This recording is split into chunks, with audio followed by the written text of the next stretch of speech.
Hello friends, स्वागत है आपका एडी लर्निंग अकेडमी में। आपकी दोस्त अंजू। आप सभी को मेरा नमस्ते। उम्मीद करती हूँ आप सभी खुश और स्वस्थ होंगे। तो चलिए फ्रेंड्स, जो हमारी हिंदी साहित्य की महत्वपूर्ण प्रश्न श्रृंखला चल रही है, आज हम उसकी 12वीं क्लास करने जा रहे हैं। और आज का जो हमारा टॉपिक रहने वाला है वो एग्जाम की दृष्टि से वेरी वेरी इंपॉर्टेंट टॉपिक रहने वाला है। फ्रेंड्स, आज हम भक्तिकाल से रिलेटेड क्वेश्चन करने वाले हैं। आज हम भक्तिकाल भाग 1 करने वाले हैं, यानी कि हम अपनी भक्तिकाल से रिलेटेड फर्स्ट क्लास करने जा रहे हैं। और ये एग्जाम की दृष्टि से वेरी वेरी इंपॉर्टेंट आज की क्लास होने वाली है, क्योंकि इससे एग्जामिनर अक्सर क्वेश्चन पूछता है और आपको एग्जाम में 3 से 4 क्वेश्चन देखने को मिलते हैं भक्तिकाल से। तो चलिए, अगर आपने हमारे चैनल को सब्सक्राइब नहीं किया है, जल्दी सब्सक्राइब कर लीजिए, बेल आइकन भी दबा लीजिए। तो चलिए फ्रेंड्स, पहले हम भक्तिकाल के बारे में आपको जानकारी देंगे, उसके बाद में हम इससे रिलेटेड क्वेश्चन आंसर करने वाले हैं। चलिए देखते हैं भक्तिकाल। आज का हमारा टॉपिक है भक्तिकाल। तो चलिए देखते हैं, अगर आपसे विक्रमी संवत में भक्तिकाल का समय पूछे तो एग्जामिनर तो आपको 1375 से 1700 विक्रमी संवत आपको आंसर लगाना है। अगर यही आपसे एग्जाम में आपसे पूछ ले ईस्वी में, तो आपको 1375 में से 57 को माइनस करना है, तो आपका ईस्वी निकल कर आ जाएगा। तो फ्रेंड्स, आपको कंफ्यूज नहीं होना है अपने एग्जाम में। आपको चाहे जैसे ही क्वेश्चन पूछ ले विक्रमी संवत में, या आपको विक्रमी संवत में पूछ ले, चाहे आपको ईस्वी में पूछ ले, तो आपको कंफ्यूज नहीं होना है। तो आपको यहाँ पर देखना, अगर विक्रमी संवत में आपसे भक्तिकाल का समय पूछे 1375 से 1700 विक्रमी संवत, ईस्वी में पूछे 1318 ईस्वी से 1643 ईस्वी, आपका आंसर होगा। तो चलिए फ्रेंड्स, आप नोट करते चलिएगा, जो मैं क्वेश्चन आपको लिखाती जाऊँ वे भी आपके लिए वेरी वेरी इंपॉर्टेंट होने वाले हैं। तो आप अपनी नोटबुक में नोट करते चलिएगा। चलिए देखते हैं, अगर हम भक्तिकाल की बात करें, भक्तिकाल को 2 भागों में विभाजित किया गया है, सगुण भक्ति धारा और निर्गुण भक्ति धारा। चलिए अब इनके बारे में डिटेल से देखते हैं। अगर हम सगुण भक्ति धारा की बात करें, सगुण भक्ति धारा को भी 2 भागों में विभाजित किया गया है, कृष्ण भक्ति धारा और राम भक्ति धारा। अगर हम कृष्ण भक्ति शाखा की बात करें, इसे कृष्णाश्रयी शाखा के नाम से भी जाना जाता है। अगर हम इसके अंतर्गत प्रमुख कवियों की बात करें, सूरदास, मीराबाई, रसखान आदि इसके प्रमुख कवि हैं। अगर हम राम भक्ति शाखा है, जिसे हम रामाश्रयी शाखा के नाम से भी जाना जाता है, अगर हम इसके प्रमुख कवियों की बात करें, राम भक्ति शाखा सगुण भक्ति धारा के अंतर्गत ही आती है। अगर हम इसके प्रमुख कवियों की बात करें, तुलसीदास, रामानंद, अग्रदास, ईश्वरदास, नाभादास और नरहरिदास इसके प्रमुख कवि है। चलिए अब आगे देखते हैं। अगर हम निर्गुण भक्ति धारा की बात करें, निर्गुण भक्ति धारा को भी 2 भागों में विभाजित किया गया है, संत काव्य धारा और सूफी काव्य धारा। अगर हम संत काव्य धारा की बात करें, इसे ज्ञानाश्रयी शाखा के नाम से भी जाना जाता है। इसके प्रमुख कवि है कबीरदास, रैदास, नानक, सुंदरदास, मलूकदास, चरणदास, धर्मदास और रज्जन। चलिए अगर हम देखें सूफी काव्य धारा, जिसे हम प्रेमाश्रयी के नाम से भी जाना जाता है, ये भी निर्गुण भक्ति धारा के अंतर्गत आती है। इसके प्रमुख कवि है मलिक मोहम्मद जायसी, जिन्होंने पद्मावत की रचना की, जिसमें पद्मावती नायिका थी। तो फ्रेंड्स, ये तो थी भक्तिकाल से रिलेटेड कुछ जानकारी। अब हम इससे रिलेटेड कुछ क्वेश्चन करते हैं, जो आज की क्लास आपके लिए वेरी वेरी इंपॉर्टेंट होने वाले हैं। आप वीडियो में लास्ट तक बने रहिए और वीडियो को ज़्यादा से ज़्यादा शेयर कर दीजिए। अगर हमारी वीडियो आपको स्लो लगती है तो आप 1.5 या 2 गुना स्पीड पर करके से देख सकते हैं। जिनको क्वेश्चन आते हैं उनका रिवाइज हो जाएगा, और जिनको नहीं आते वे वीडियो को ध्यान से देखते चलेगा, और जो मैं लिखाती जाऊँ उनको नोट करते चलिएगा। तो चलिए शुरू करते हैं अपने क्वेश्चन आंसर। आज हम 30 क्वेश्चन करने वाले हैं, जिसमें आपको 100+ आपके क्वेश्चन इसमें बनने वाले हैं। तो चलिए, हमारा पहला क्वेश्चन है, निम्नलिखित में से ज्ञानाश्रयी शाखा के कवि है मलिक मोहम्मद जायसी, सूरदास, कबीरदास या तुलसीदास। बताइए फ्रेंड्स, अभी बताया मैंने आपको ज्ञानाश्रयी शाखा के कवि कौन है। तो आप यहाँ पर भी देखिए, अगर हम ज्ञानाश्रयी कवियों की बात करें, इसमें कबीरदास, रैदास, नानक, सुंदरदास, मलूकदास, चरणदास, धर्मदास और रज्जन। अब देखिए हमारा ऑप्शन में क्या है। तो फ्रेंड्स, यहाँ पर हमारा आंसर सही होगा कबीरदास की बात करें, कबीरदास ज्ञानाश्रयी शाखा के कवि है, और ये निर्गुण भक्ति धारा के अंतर्गत आते हैं, जिसे संत काव्य के नाम से भी जाना जाता है। इसके और कवि है रैदास, नानक और कबीरदास जी। अगर हम मलिक मोहम्मद जायसी की बात करें, ये प्रेमाश्रयी काव्य धारा के कवि है। सूरदास की बात करें, कृष्ण भक्ति धारा या कृष्णाश्रयी भक्ति धारा के कवि है। तुलसीदास की बात करें, रामाश्रयी श्रयी शाखा के कवि है। चलिए नेक्स्ट देखते हैं। निम्नलिखित में से कबीर की भाषा को पंचमेल खिचड़ी किसने कहा है? फ्रेंड्स एग्जाम में आए हुए क्वेश्चन है और कई बार एग्जाम में ये क्वेश्चन पूछा गया है। बताइए कबीर की भाषा को पंचमेल खिचड़ी किसने कहा है? हजारी प्रसाद द्विवेदी, श्याम सुंदर दास, रामचंद्र शुक्ल या इनमें से कोई नहीं। आंसर है हमारा श्याम सुंदर दास ने कबीर की भाषा को पंचमेल खिचड़ी कहा है। अगर हम हजारी प्रसाद द्विवेदी जी की बात करें, इन्होंने कबीर दास को वाणी का डिक्टेटर किसने कहा है? हजारी प्रसाद द्विवेदी जी ने वाणी का डिक्टेटर कहा है कबीर दास को, और ये भी एग्जाम में पूछा गया क्वेश्चन है। अगर हम रामचंद्र शुक्ल की बात करें, इन्होंने कबीर की भाषा को सदुक्कड़ी भाषा कहा है। ये भी एग्जाम में पूछा गया क्वेश्चन है। फ्रेंड्स आपके जो ये 3 से 4 क्वेश्चन इसमें बने हैं, ये तीनों एग्जाम में पूछे गए क्वेश्चन है। कबीर की भाषा को पंचमेल खिचड़ी श्याम सुंदर दास ने कहा है। वाणी का डिक्टेटर हजारी प्रसाद द्विवेदी जी ने कहा है। सदुक्कड़ी भाषा किसने कही कबीर दास की? रामचंद्र शुक्ल ने। तो चलिए नेक्स्ट देखते हैं। कबीर दास भक्ति काल की किस धारा के कवि थे? सूफी काव्य धारा, कृष्ण काव्य धारा, संत काव्य धारा या राम काव्य धारा? फ्रेंड्स आपसे एग्जामिनर घुमा फिरा के क्वेश्चन पूछता है, आपको कंफ्यूज नहीं होना और वीडियो को ध्यान से देखना है और आप नोट करते चलिएगा जो भी आपको इम्पोर्टेंट पॉइंट लगे। बताइए कबीर दास भक्ति काल की किस धारा के कवि थे? आंसर है हमारा संत काव्य धारा के, जिसे ज्ञानाश्रयी काव्य धारा के नाम से भी जाना जाता है। अगर हम सूफी काव्य धारा की बात करें, इसे प्रेम मार्ग की शाखा के नाम से भी जाना जाता है। इसके प्रमुख कवि है जायसी, मलिक मोहम्मद जायसी। कृष्ण काव्य धारा की बात करें सूरदास। राम काव्य धारा की बात करें तुलसीदास। चलिए नेक्स्ट देखते हैं। कबीर ने समाज सुधार के अंतर्गत किसका उपदेश नहीं दिया? फ्रेंड्स ध्यान से क्वेश्चन को देखना है, इसमें नहीं पूछा गया है। अक्सर कर एग्जाम में नहीं वाले क्वेश्चन में ज़्यादातर गलतियाँ होती है, तो क्वेश्चन को ध्यान से पढ़ना है।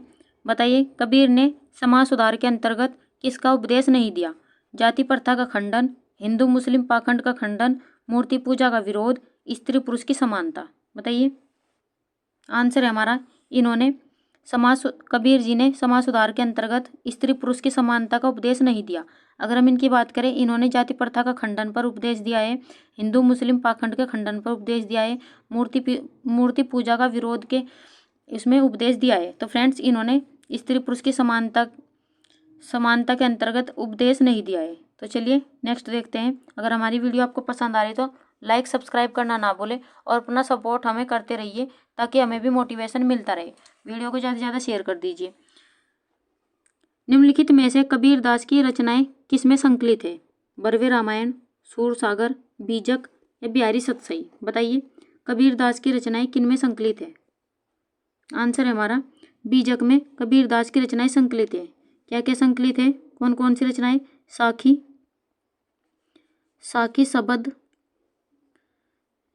शबद और रमैनी। साखी शबद रमैनी किस में संकलित है? साखी शबद रमैनी ये बीजक में संकलित है। अगर हम इसके संकलनकर्ता की बात पूछे, आपसे एग्जामिनर यहाँ से भी क्वेश्चन पूछ लेता है कि जो बीजक है उसके संकलनकर्ता कौन है, तो इसका संकलनकर्ता है धर्मदास, जो कबीर दास जी के शिष्य थे। अगर हम बरवे रामायण की बात करें, बरवे रामायण तुलसीदास की रचना है, तुलसीदास जी की रचना है बरवे रामायण। सूरसागर की बात करें, सूरदास जी की रचना है सूरसागर। बिहारी सतसई की बात करें, ये बिहारी जी की रचना है, चलिए नेक्स्ट देखते हैं। हिंदी साहित्य के राम काव्य के मुख्य प्रेरणा स्रोत कौन है? बताइए तुलसीदास, स्वामी रामानंद, कबीरदास या सूरदास? बताइए हिंदी साहित्य के राम काव्य के प्रमुख प्रेरणा स्रोत कौन है? आंसर है हमारा स्वामी रामानंद हिंदी साहित्य के राम काव्य के मुख्य प्रेरणा स्रोत है। अगर हम तुलसीदास की बात करें, ये सगुण धारा के राम काव्य शाखा के कवि है, राम भक्ति शाखा के कवि है, राम भक्ति शाखा के कवि है। कबीरदास की बात करें, ये संत काव्य के ज्ञानाश्रयी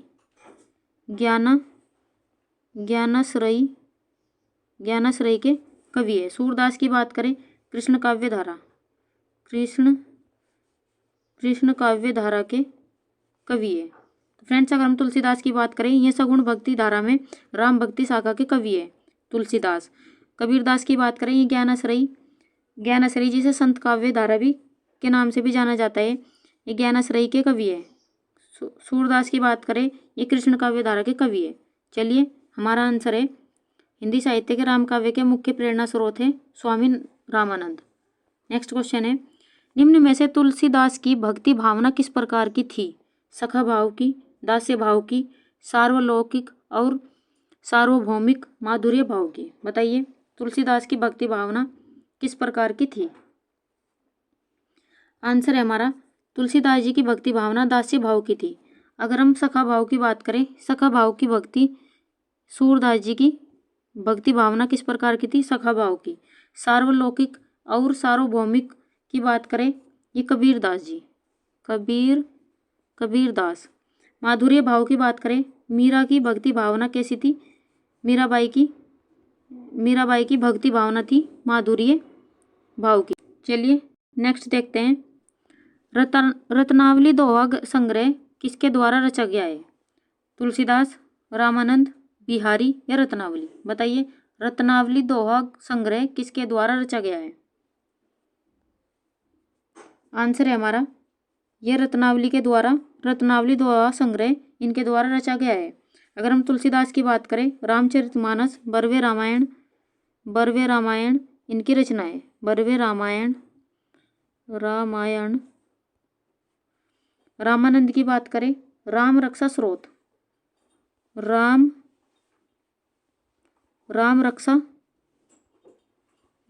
स्रोत इनकी रचना है। बिहारी की बात करें, बिहारी सतसई इनकी रचना है। चलिए नेक्स्ट है हमारा, निम्न में से वयम रक्षामि किसकी कृति है? नंददास, चतुरसेन शास्त्री, ईश्वरदास, पूहकर। बताइए वयम रक्षामि किसकी कृति है? आंसर है हमारा वयम रक्षामि चतुरसेन शास्त्री जी की रचना है। अगर हम नंददास की बात करें, रूप मंजरी इनकी रचना है। ईश्वरदास की बात करें, सत्यवती कथा। पूहकर की बात करें, रस रतन इनकी रचना है। चलिए नेक्स्ट है हमारा, फ्रेंड्स हमारी वीडियो आपको पसंद आ रही है तो लाइक सब्सक्राइब करना ना भूलो, वीडियो को ज़्यादा से ज़्यादा शेयर कर दीजिए। जब होए धर्म की हानि, बाढ़े असुर अधम अभिमानी, निम्न पंक्ति के रचनाकार कौन है? बताइए आपके एग्जाम की दृष्टि से आज के सभी क्वेश्चन वेरी वेरी इंपॉर्टेंट है फ्रेंड्स, वीडियो में लास्ट तक बन रही है। जब होए धर्म की हानि, बाढ़े असुर अधम अभिमानी, निम्न पंक्तियाँ किसकी? मंजन, कबीरदास, रविदास या तुलसीदास? बताइए ये पंक्तियाँ किसकी द्वारा लिखी गई है? आंसर हमारा ये पंक्तियाँ हैं तुलसीदास जी की। अगर हम मंजन की बात करें, मंजन कवि की है मधुमालती किसकी है? मंजन कवि की। कबीरदास की बात करें, साखी शबद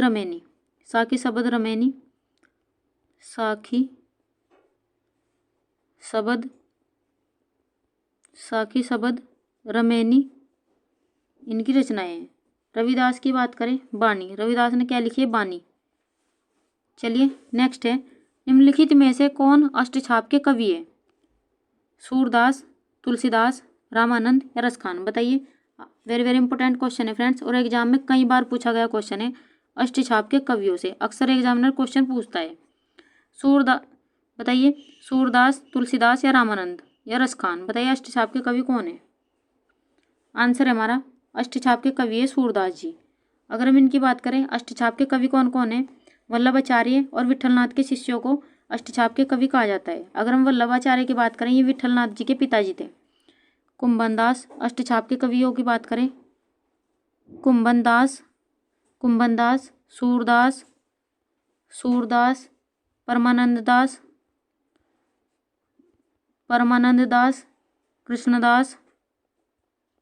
कृष्णदास, ये तो थे वल्लभाचार्य जी के शिष्य। अगर हम विठलनाथ के शिष्यों की बात करें, गोविंददास, छीत स्वामी, चतुर्भुजदास, चतुर्भुजदास, नंददास, नंददास। तो फ्रेंड्स वल्लभाचार्य और विठलनाथ के शिष्यों को ही अष्टछाप के कवि कहा जाता है। उसमें अष्टछाप के कवियों में कुंभनदास, सूरदास, परमानंददास, कृष्णदास, गोविंददास, छीत स्वामी, चतुर्भुजदास और नंददास, इन्हें ही अष्टछाप के कवि कहा जाता है। चलिए नेक्स्ट देखते हैं। हमारा नेक्स्ट है, निम्न में से किस पुस्तक में भ्रमर गीत का प्रसंग है? सुदामा चरित, पार्वती मंगल, सूर सागर या भक्तमाल? बताइए किस पुस्तक में भ्रमर गीत का प्रसंग है? आंसर है हमारा सूर सागर में भ्रमर गीत का प्रसंग है। अगर हम सुदामा चरित की बात करें, नरोत्तम दास की रचना है। पार्वती मंगल की बात करें, तुलसीदास। भक्तमाल की बात करें, नाभादास की रचना है। चलिए नेक्स्ट है हमारा, निम्नलिखित में से मुसलमान होते हुए भी कौन सा कवि कृष्ण भक्त हुआ था? केशवदास, रसखान, रहीम या श्री भट्ट? बताइए कौन सा कवि मुसलमान होते हुए भी कृष्ण भक्त हुआ था? आंसर है हमारा रसखान। रसखान ऐसे कवि है जो मुसलमान होते हुए भी कृष्ण भक्त हुए। अगर हम केशवदास की बात करें, इनकी रचना है रामचंद्रिका,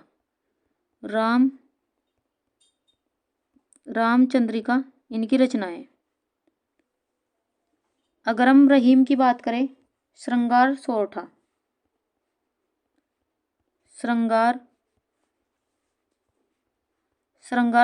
इनकी रचना है। श्री भट्ट की बात करें, युगल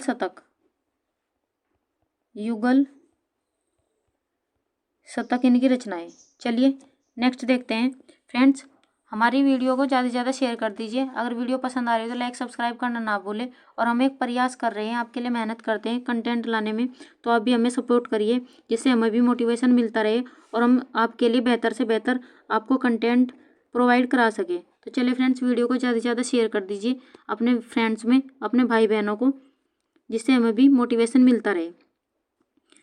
चलिए हमारा नेक्स्ट क्वेश्चन है, पोथी पढ़ी पढ़ी जग मुआ, पंडित भया न कोई, ढाई आखर प्रेम का, पढ़े सो पंडित होई। फ्रेंड्स ये पंक्तियाँ वेरी वेरी इंपॉर्टेंट पंक्तियाँ है और ये कितनी ही बार तो एग्जाम में आ चुकी है। पोथी पढ़ी पढ़ी जग मुआ, पंडित भया न कोई, ढाई आखर प्रेम का, पढ़े सो पंडित होई। निम्न पंक्ति किसकी है? सूरदास, कबीरदास, मलूकदास या सुंदरदास? बताइए ये पंक्तियाँ किसके द्वारा लिखी गई है? आंसर है हमारा ये पंक्तियाँ कबीरदास जी द्वारा लिखी गई है और ये एग्जाम की दृष्टि से भी वेरी वेरी इंपॉर्टेंट क्वेश्चन होने वाला है। तो फ्रेंड्स आप वीडियो में ध्यान से बने रहिए। अगर हम सूरदास जी की बात करें, साहित्य लहरी, सूरसागर इनकी रचना है। साहित्य लहरी, सूरसागर आदि इनकी रचना है। मलूकदास की बात करें, ज्ञान बोध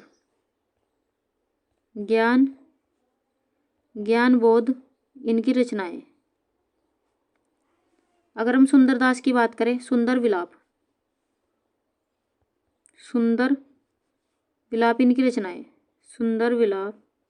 रचना है। चलिए नेक्स्ट देखते हैं, श्रद्धा और प्रेम के योग को किसने भक्ति नाम दिया? हजारी प्रसाद द्विवेदी, मंजन, रामचंद्र शुक्ल या कुतुबन? बताइए श्रद्धा और प्रेम के योग को किसने भक्ति नाम दिया?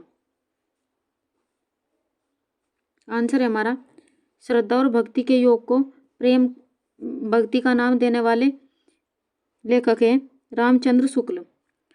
अगर हम हजारी प्रसाद द्विवेदी जी की बात करें, कल्पलता इनकी रचना है। मंजन की बात करें, मधुमालती, मंजन की रचना है मधुमालती। कुतुबुन की बात करें, मृगावती इनकी रचना है। चलिए नेक्स्ट देखते हैं, भगवान के प्रति अनन्यगामी एकांत प्रेम का नाम भक्ति है। कथन किस साहित्यकार का है? बताइए भगवान के प्रति अनन्यगामी एकांत प्रेम का नाम भक्ति है। कथन किस साहित्यकार का है? रामचंद्र शुक्ल, हजारी प्रसाद द्विवेदी, नंददास या ध्रुवदास? बताइए कथन किसके द्वारा लिखा गया है? आंसर हमारा ये कथन है हजारी प्रसाद द्विवेदी जी का, कि भगवान के प्रति अनन्यगामी एकांत प्रेम का नाम भक्ति है। ये कथन हजारी प्रसाद द्विवेदी जी का है। अगर हम रामचंद्र शुक्ल की बात करें, रामचंद्र शुक्ल की बात करें, इनकी रचना है विचार संधि। विचार संधि इनकी रचना है। नंददास की बात करें, भंवर गीत। भंवर गीत इनकी रचना है। ध्रुवदास की बात करें, भक्त नामावली। भक्त नामावली इनकी रचना है। चलिए नेक्स्ट देखते हैं, भक्ति को ईसाई धर्म की देन मानने वाले विद्वान कौन है? बेवर, ग्रियर्सन, विल्सन, उपरोक्त तीनों। बताइए भक्ति को ईसाई धर्म की देन मानने वाले विद्वान कौन है? आंसर है हमारा उपरोक्त तीनों। भक्ति को ईसाई की देन मानने वाले विद्वान ही तीनों है, बेवर, ग्रियर्सन और विल्सन। चलिए नेक्स्ट देखते हैं, भक्ति का विकास अचानक बिजली की चमक के समान हुआ है, निम्न कथन किनके द्वारा कहा गया है? Ramchandra Shukla, Hazari Prasad Dwivedi, George Grierson, Jaishankar Prasad. बताइए फ्रेंड्स, भक्ति का विकास अचानक बिजली की चमक के समान हुआ है, निम्न कथन किसके द्वारा कहा गया है? आंसर है हमारा, यह कथन कहा गया है जॉर्ज ग्रियर्सन द्वारा। अगर हम रामचंद्र शुक्ल की बात करें, विचार संधि इनकी रचना है। विचार संधि इनकी रचना है। हजारी प्रसाद द्विवेदी जी की बात करें, अशोक के फूल। अशोक के फूल इनकी रचना है। जयशंकर प्रसाद की बात करें, लहर आंसू, झरना आदि इनकी रचना है। चलिए नेक्स्ट देखते हैं, मैं जोर देकर कहना चाहता हूँ कि यदि इस्लाम न भी आया होता तो साहित्य का 12 आना विकास वैसे ही होता जैसे कि आज है, निम्न कथन के रचनाकार कौन है?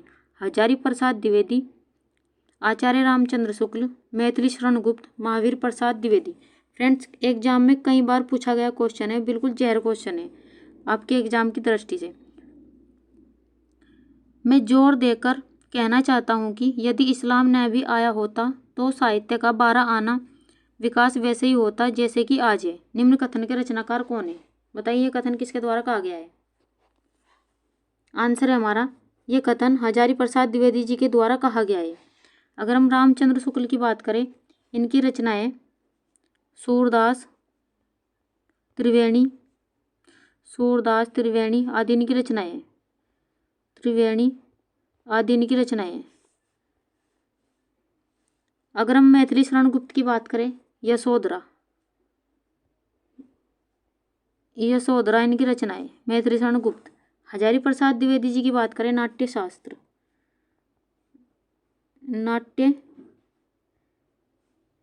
शास्त्र इनकी रचनाएं, महावीर प्रसाद द्विवेदी जी की। चलिए नेक्स्ट देखते हैं, हरि जनरी में बालक तोरा किसकी पंक्ति आई? रसखान, सुदामा, कबीरदास या सूरदास। बताइए, हरि जननी में बालक तोरा निम्न पंक्तियां किसके द्वारा लिखी गई है? आंसर है हमारा ये पंक्तियां है कबीरदास जी की। हरि जननी में बालक तोरा ये पंक्तियां हैं कबीरदास जी की। रसखान की बात करें, प्रेम वाटिका इनकी रचना है। प्रेम वाटिका इनकी रचना है। सुदामा की बात करें, ये कृष्ण के परम भक्त माने जाते हैं कृष्ण के। अगर हम सूरदास की बात करें, सूर सागर के रचनाकार कौन है? सूरदास। चलिए नेक्स्ट है हमारा, भक्ति काल में प्रयुक्त चुनरी शब्द क्या है? एक प्रकार की विचारधारा, जैन साहित्य के अंतर्गत एक मुक्तक काव्य, वैचारिक सामंजस्य, आस्तिक विचार। बताइए, भक्ति काल में चुनरी शब्द क्या है? आंसर है इसका, जैन साहित्य के अंतर्गत एक मुक्तक काव्य। चुनरी का अर्थ है जैन साहित्य के अंतर्गत एक मुक्तक काव्य। चलिए नेक्स्ट क्वेश्चन है, मनोवैज्ञानिक तथ्य के अनुसार हार की मनोवृत्ति में 2 बातें संभव है, या तो अपनी आध्यात्मिक श्रेष्ठता दिखाना या भोग विलास में पड़कर हार को भूल जाना। निम्न पंक्ति किसके द्वारा लिखी गई है? श्याम सुंदर दास, रामचंद्र शुक्ल, गुलाब राय या घनानंद। बताइए, एग्जाम की दृष्टि से भी वेरी वेरी इंपॉर्टेंट क्वेश्चन बनने वाला है फ्रेंड्स आपके लिए। मनोवैज्ञानिक तथ्य के अनुसार हार की मनोवृत्ति में दो बातें संभव है, या तो अपनी आध्यात्मिक श्रेष्ठता दिखाना या भोग विलास में पड़कर हार को भूल जाना। निम्न पंक्ति किसकी है? आंसर है हमारा, ये पंक्तियां दी है गुलाब राय ने। अगर हम श्याम सुंदर दास की बात करें, इनकी रचना है भाषा विज्ञान। भाषा विज्ञान, भाषा विज्ञान इनकी रचना है। रामचंद्र शुक्ल की बात करें, विचार संधि, विचार संधि इनकी रचना है। घनानंद की बात करें, सुजान हित, सुजान हित इनकी रचना है। चलिए नेक्स्ट देखते हैं। फ्रेंड्स, हमारी वीडियो आपको पसंद आ रही है तो लाइक सब्सक्राइब करना ना भूलें। और हम एक प्रयास कर रहे हैं, आपके लिए मेहनत कर रहे हैं, तो आप हमें भी सपोर्ट कर दीजिए और वीडियो को ज़्यादा से ज़्यादा शेयर कर दीजिए ताकि और भी बच्चों को इसका फ़ायदा मिल सके। किसकी भाषा को अवधिकार गान कहा गया है? सूरदास, मलिक मोहम्मद जायसी, कबीर दास, रसखान। बताइए किसकी भाषा को अरगान कहा गया है? आंसर है हमारा, जायसी की भाषा को अवधिकार गान कहा गया है। अगर हम सूरदास की बात करें, साहित्य लहरी, सूरसागर इनकी रचना है। सूरसागर और साहित्य लहरी इनकी रचना है। कबीरदास की बात करें, बीजक। रसखान की बात करें, प्रेम वाटिका, प्रेम वाटिका इनकी रचना है। चलिए नेक्स्ट देखते हैं। समूचे भारतीय इतिहास में अपने ढंग का अकेला साहित्य, इसी का नाम भक्ति साहित्य है। यह एक नई दुनिया है। निम्न कथन किसका है? बताइए फ्रेंड्स। समूचे भारतीय इतिहास में अपने ढंग का अकेला साहित्य, इसी का नाम भक्ति साहित्य है। यह एक नई दुनिया है। निम्न कथन किसका है? राय कृष्णदास, हजारी प्रसाद द्विवेदी, रघुवीर सिंह, चंद्रधर शर्मा गुलेरी। बताइए ये कथन किसके द्वारा कहा गया है? आंसर है हमारा, ये कथन हजारी प्रसाद द्विवेदी जी के द्वारा कहा गया है। अगर हम राय कृष्णदास की बात करें, इनकी रचना है भावुक इनकी रचना है। रघुवीर सिंह की बात करें, सप्तदीप इनकी रचना है। चंद्रधर शर्मा गुलेरी की बात करें, उसने कहा था इनकी रचना है। चलिए नेक्स्ट देखते हैं। भक्ति को मुस्लिम की देन मानने वाले विद्वान कौन है? आबिद हुसैन, हुमायूं, ताराचंद, उपरोक्त सभी। बताइए भक्ति को मुस्लिम की देन मानने वाले विद्वान कौन है? आंसर है हमारा, उपरोक्त सभी भक्ति को मुस्लिम की देन मानने वाले विद्वान है। आबिद हुसैन, हुमायूं और ताराचंद, इन्होंने सभी ने भक्ति को मुस्लिम की देन माना है। चलिए नेक्स्ट देखते हैं। भक्ति शब्द का सर्वप्रथम उल्लेख कहाँ मिलता है? अथर्ववेद, सामवेद, श्वेताश्वर उपनिषद या ब्राह्मण। बताइए भक्ति शब्द का सर्वप्रथम उल्लेख कहाँ मिलता है? आंसर है हमारा, श्वेताश्वर उपनिषद में भक्ति शब्द का सर्वप्रथम उल्लेख मिलता है।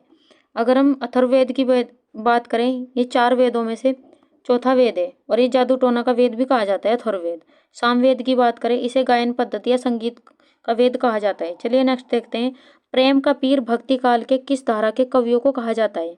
राम मार्गी शाखा, प्रेम मार्गी शाखा, कृष्ण मार्गी शाखा या ज्ञान मार्गी शाखा। बताइए प्रेम का पीर भक्ति काल की किस धारा के कवियों को कहा जाता है? आंसर है हमारा, प्रेम मार्गी शाखा के कवियों को प्रेम का पीर भक्त कहा जाता है। अगर हम इसकी बात करें, इसके अंतर्गत कौन से कवि आएंगे? मलिक मोहम्मद जायसी। राम मार्गी शाखा के अंतर्गत तुलसीदास। कृष्ण शाखा के अंतर्गत सूरदास। ज्ञान मार्गी के अंतर्गत जिसे संत काव्य भी कहा जाता है, नानक कबीर रैदास आदि आएंगे। चलिए नेक्स्ट देखते हैं। भक्ति को धर्म का रसात्मक रूप किसने कहा है? ये भी क्वेश्चन एग्जाम की दृष्टि से वेरी वेरी इंपॉर्टेंट क्वेश्चन है फ्रेंड्स। बताइए भक्ति को धर्म का रसात्मक रूप किसने कहा है? नागार्जुन, रामकुमार वर्मा, सुमित्रानंदन पंत, रामचंद्र शुक्ल। बताइए किसने कहा है? आंसर है हमारा, भक्ति को धर्म का रसात्मक रूप रामचंद्र शुक्ल ने कहा है। अगर हम नागार्जुन की बात करें, प्यासी पथराई आंखें,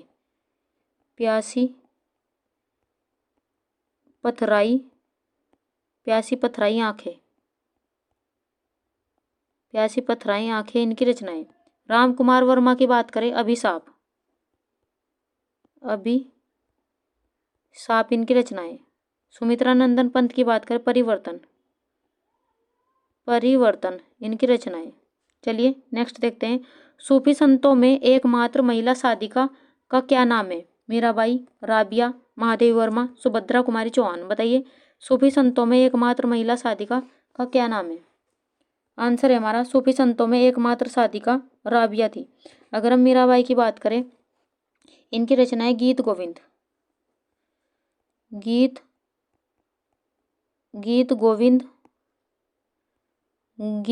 की टीका इनकी रचनाएं। गीत गोविंद की टीका, नरसिंह जी का मायरा भी इन्हीं की रचनाएं। महादेवी वर्मा जी की बात करें, नीरजा, निहार, गिल्लू आदि इनकी रचनाएं। सुभद्रा कुमारी चौहान, झांसी की रानी।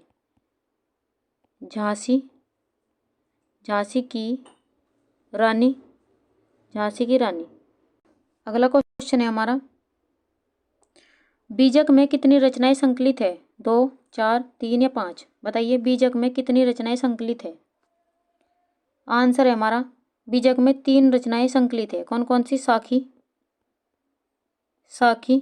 शबद और रमैनी। अगर हम इसके संकलनकर्ता की बात करें, धर्मदास इसके संकलन करता है। चलिए फ्रेंड्स, ये क्वेश्चन आपके लिए है। अगर आपने हमारी वीडियो ध्यान से देखी है तो ये क्वेश्चन मैंने अभी आपको कराया है, इसका आंसर हमें कमेंट बॉक्स में जरूर दें। निम्न में से कबीर को वाणी का डिक्टेटर किसने कहा है? आचार्य रामचंद्र शुक्ल, महावीर प्रसाद द्विवेदी, हजारी प्रसाद द्विवेदी, जयशंकर प्रसाद।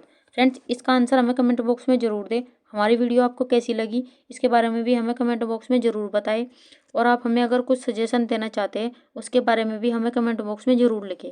तो चलिए फ्रेंड्स, मिलते हैं नेक्स्ट वीडियो में। तब तक के लिए खुश रहिए, अपने माता पिता का सम्मान कीजिए और अपना ध्यान रखिए।